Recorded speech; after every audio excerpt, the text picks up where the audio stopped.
Subscribe कीजिए BBC media YouTube channel को और दबाइए बेल आइकन को ताकि आपको हमारी वीडियोस मिले सबसे पहले।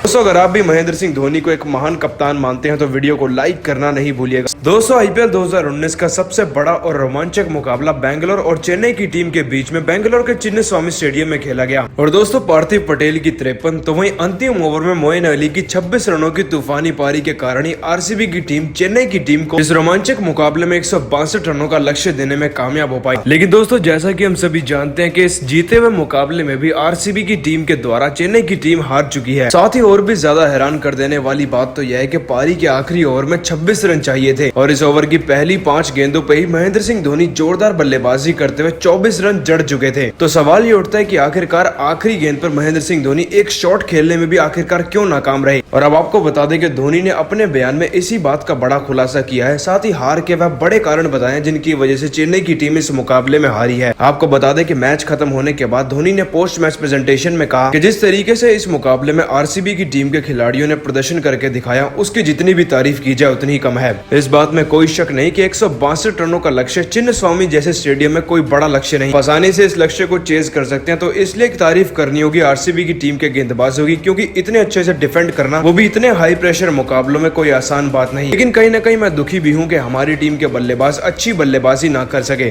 टॉप ऑर्डर तो हमारी टीम का बुरी तरीके से फ्लॉप रहा, साथ ही कोई मिडिल ऑर्डर का बल्लेबाज भी मेरे साथ मजबूत पार्टनरशिप जुटाने में नाकाम रहा, जो कि हमारी टीम की हार का सबसे बड़ा कारण है और इस पर हमें आगे चलकर काफी ज्यादा काम करने की जरूरत भी है। दोस्तों, आपको बता दें कि इसके बाद जब रिपोर्टर ने धोनी से यह पूछा कि आप अंतिम ओवर की पहली 5 गेंदों में 3 छक्के और 1 चौके की मदद से 24 रन जड़ चुके थे, तो फिर उसके बावजूद आप अंतिम गेंद पर कोई भी रन लगाने में नाकामयाब कैसे रहे। तो इसी बात का हंसकर जवाब देते हुए धोनी ने कहा कि यकीनन अंतिम ओवर में हम लगभग इस मुकाबले को जीत ही चुके थे और आखिरी गेंद पर जीतने के लिए हमें केवल 2 रनों की दरकार थी। साथ ही भले ही अगर हम इस मुकाबले को ना भी जीत पाते तो हम 1 रन लेकर इस मुकाबले को ड्रॉ करवा सकते थे, परंतु उमेश यादव ने आखिरी गेंद को बड़ी चतुराई से काफी ज्यादा स्लो डिलीवरी में तब्दील कर दिया, जो कि मेरे बल्ले के ऊपर से तो चली गई। साथ ही फिर शार्दुल ठाकुर 1 रन लेने में पूरी तरीके से नाकाम रहे और पार्थिव पटेल का थ्रो भी निशाने पर लग गया, जिसके चलते ही आरसीबी की टीम इस मुकाबले को 1 रन के अंतर से जीत पाई। अगर वह गेंद एक स्लो डिलीवरी नहीं होती तो यकीनन हम इस मुकाबले को 1 रन लेकर तो आसानी से ड्रॉ करवा सकते थे। लेकिन हमारी कोशिश रहेगी कि हम आगे चलकर इन हाई प्रेशर मुकाबलों में अपनी गलतियों पर काम करें और जरूर विजयी प्राप्त करें। दोस्तों, धोनी ने अपने इस बयान में बताया कि आखिरकार वह आखिरी गेंद पर कोई शॉट लगाने में नाकामयाब क्यों रहे। लेकिन आप सभी को क्या लगता है, क्या धोनी की गलती की वजह से ही चेन्नई की टीम इस मुकाबले को हारी या फिर नहीं? इस बात का जवाब कमेंट सेक्शन में जरूर दीजिएगा। और आपको बता दें कि इस मुकाबले में आरसीबी की टीम की बल्लेबाजी कहीं ना कहीं चेन्नई की टीम के गेंदबाजों के आगे पूरी तरीके से पस्त हो चुकी थी, जिसके बाद सब यही आंक रहे थे कि अब चेन्नई की टीम बड़ी आसानी से इस मुकाबले को जीत भी जाएगी। जिसके बाद सब यही आंक रहे थे कि चेन्नई की टीम की शुरुआत आरसीबी की टीम के खिलाफ काफी ज्यादा धमाकेदार होने वाली है। लेकिन आपको बता दें कि जैसे ही चेन्नई की टीम की सलामी जोड़ी मैदान में बल्लेबाजी करने आई तो वह आरसीबी की टीम के तूफानी गेंदबाजों के आगे जरा भी देर नहीं टिक सकी। दोस्तों, आपको बता दें कि पहले ओवर की 5वीं गेंद पर ही गेंदबाज डेल स्टेन ने शेन वॉटसन को स्टोइनिस द्वारा कैच आउट करवा दिया था। आपको बता दें कि शेन वॉटसन की पारी केवल 5 रनों पर ही समाप्त होकर रह गई, लेकिन अगली ही गेंद पर डेल स्टेन ने तो सुरेश रैना को 0 के स्कोर पर ही आउट कर दिया। इसके बाद कहीं ना कहीं पारी के पहले ओवर से ही आरसीबी की टीम के खिलाड़ियों को एक अलग ही कॉन्फिडेंस इस मैच में खेलने का मिल गया। साथ ही अब आरसीबी की टीम के खिलाड़ियों का जलवा कुछ इसी तरीके से मैदान में आगे भी जारी रहने वाला था। दोस्तों, आपको बता दें कि पारी के चौथे ओवर की 5वीं गेंद पर गेंदबाज उमेश यादव ने डुप्लेसिस को एक बड़ा शॉट मारने पर मजबूर कर दिया, जिसके बाद गेंद उनके बल्ले पर लगकर काफी ऊपर हवा में चली गई और एबी डिविलियर्स ने उनका यह आसान सा कैच पकड़ लिया। जिसके बाद अब अगला बड़ा विकेट मिलने में भी आरसीबी की टीम को ज्यादा देर नहीं लगी। आपको बता दें कि पारी के 6ठे ओवर को एक बार फिर से डाल रहे उमेश यादव ने इस ओवर की 5वीं गेंद को केदार जाधव को कुछ इस तरीके से डाला कि वह भी उस पर एक बड़ा शॉट मारने के लिए मजबूर हो गए। और अब एक बार फिर से खिलाड़ी थे एबी डिविलियर्स, जिन्होंने आसान सा कैच पकड़कर केदार जाधव को पवेलियन का रास्ता दिखा दिया। जाधव ने भले ही अपनी पारी में 2 चौके लगाए थे, लेकिन उनकी पारी 9 गेंदों में 9 रन लगाकर ये समाप्त हो चुकी थी। साथ ही अब चेन्नई की टीम के बल्लेबाजी के मोर्चे को संभाल रहे थे महेंद्र सिंह धोनी और अंबती रायडू, जो कि क्रीज पर पूरी तरीके से सेट हो चुके थे। लेकिन दोस्तों, मैच का असली रोमांच तो जब बढ़ गया जब पारी के 14वें ओवर में युजवेंद्र चहल ने इस जोड़ी को तोड़कर अंबती रायडू का विकेट अपनी टीम को दिलवा दिया। आपको बता दें कि अंबती रायडू क्रीज पर सेट हो चुके थे, साथ ही वह धोनी के साथ एक मजबूत पार्टनरशिप जुटाने में लगे हुए थे। परंतु 14वें ओवर की पहली गेंद को युजवेंद्र चहल ने इतनी धीमी गति की गेंद में तब्दील कर दिया कि उसको अंबती रायडू समझ ही नहीं पाए। इससे पहले कि वे अपना बल्ला घुमाते गेंद विकेट्स में लग चुकी थी और वह क्लीन बोल्ड हो गए थे। साथ ही इसी के साथ अंबती रायडू की 29 रनों की यह पारी वहीं समाप्त होकर रह गई। इसके बाद महेंद्र सिंह धोनी का साथ निभाने आए थे रविंद्र जडेजा, जो आज के मैच में पूरी तरीके से फ्लॉप रहे। दोस्तों आपको बता दें कि जडेजा को शुरुआत तो अच्छी मिली थी, साथ ही धोनी भी उन्हें बता रहे थे कि किस तरीके से बल्लेबाजी करनी है, परंतु 17वें ओवर की चौथी गेंद पर जडेजा अपनी बेवकूफी के कारण रन आउट होकर अपना विकेट गवा बैठे। आपको बता दें कि जडेजा अपनी पारी में केवल 11 रन ही लगा पाए और इस समय तक आरसीबी की टीम पूरी तरीके से अब चेन्नई की टीम पर हावी हो चुकी थी। बल्लेबाजी का सारा दारोमदार था महेंद्र सिंह धोनी के कंधों पर और कहीं न कहीं आरसीबी की टीम इस मुकाबले में वहीं जीतती हुई दिख रही थी। और दोस्तों असली थ्रिलर तो जब शुरू हुआ जब महेंद्र सिंह धोनी ने पारी के आखिरी ओवर की 3 गेंदों पर ही पहले तो 16 रन अपनी टीम को 2 छक्के और 1 चौके की मदद से दिलवा दिए। इसके बाद ओवर की चौथी गेंद पर महेंद्र सिंह धोनी ने जहां 2 रन लपक लिए तो वहीं 5वीं गेंद पर तो धोनी ने एक बार फिर से छक्का मारकर इस मुकाबले को सबसे ज्यादा रोमांचक मोड़ पर लाकर खड़ा कर दिया था। अब आखिरी गेंद पर जीतने के लिए चेन्नई की टीम को 2 रनों की दरकार थी, लेकिन उमेश यादव ने यहां पर बड़ी ही बेहतरीन गेंदबाजी करके दिखाई और इस गेंद को एक डॉट बॉल में तब्दील कर दिया। परंतु धोनी कहां रुकने वाले थे, वह इस मैच को ड्रॉ कराने के लिए सिंगल रन लेने के लिए दौड़ पड़े। लेकिन इससे पहले कि नॉन स्ट्राइकर एंड के बल्लेबाज शार्दुल ठाकुर स्ट्राइकर एंड की क्रीज में अपना बल्ला टिका पाते, पार्थिव पटेल ने उन्हें रन आउट कर दिया और वहीं पर आरसीबी की टीम इस मुकाबले को केवल 2 रनों के अंतर से जीत गई। दोस्तों आपको बता दें कि अगर यह अंतिम रन भी पूरा हो जाता तो कहीं ना कहीं चेन्नई की टीम इस मुकाबले को ड्रॉ करवा सकती थी और वह सुपर ओवर हो जाता। परंतु यहाँ पर तारीफ करनी होगी उमेश यादव की गेंदबाजी और पार्थिव पटेल की विकेट कीपिंग भी, जिसकी वजह से अंतिम पलों में आरसीबी की टीम इस हारे हुए मुकाबले को जीत गई। लेकिन दोस्तों जिस तरीके से इस मुकाबले में धोनी ने भी बल्लेबाजी करके दिखाई, उसकी जितनी भी तारीफ की जाए उतनी कम है। और आप सभी धोनी की इस पारी को 10 में से कितने नंबर देंगे, इसका जवाब कमेंट सेक्शन में जरूर दीजिएगा। आपको बता दें कि यह मुकाबला अपने आप में काफी ज्यादा रोमांचक है, क्योंकि जहां एक तरफ आरसीबी की टीम के पास खोने को कुछ नहीं है और वह पॉइंट्स टेबल में सबसे आखिरी पायदान पर है, तो वहीं दूसरी तरफ है चेन्नई सुपर किंग्स की टीम, जो अगर कोई मुकाबला हार भी जाती है तो भी उसे कोई फर्क नहीं पड़ेगा, क्योंकि वह इस समय पॉइंट्स टेबल में टॉप की पोजीशन पर है। साथ ही यह बात तो हम सभी जानते हैं कि कप्तान विराट कोहली भारतीय टीम की कप्तानी संभालते हैं, तो वहीं महेंद्र सिंह धोनी भारतीय टीम के सबसे सफल कप्तान रहे हैं, जिसके बाद यह बात तो तय हो जाती है कि यह मुकाबला अपने आप में ही काफी ज्यादा कांटे की टक्कर का मुकाबला है। मुकाबले की बात करी जाए तो आपको बता दें कि इस मुकाबले में टॉस जीतकर महेंद्र सिंह धोनी ने पहले गेंदबाजी करने का फैसला लिया। साथ ही चेन्नई सुपर किंग्स की टीम की शुरुआत ही इस मुकाबले में कुछ ऐसी रही जिसकी कल्पना तो शायद आरसीबी की टीम के खिलाड़ियों ने नहीं करी होगी। दोस्तों जैसा कि हम सभी जानते हैं कि चिन्नस्वामी स्टेडियम आरसीबी की टीम का होम ग्राउंड है, ऐसे में सभी को यही अपेक्षा थी कि पिछले मुकाबले में शतक जड़ने वाले कप्तान विराट कोहली इस बार भी टीम की शुरुआत बेहद ही जोरदार करेंगे।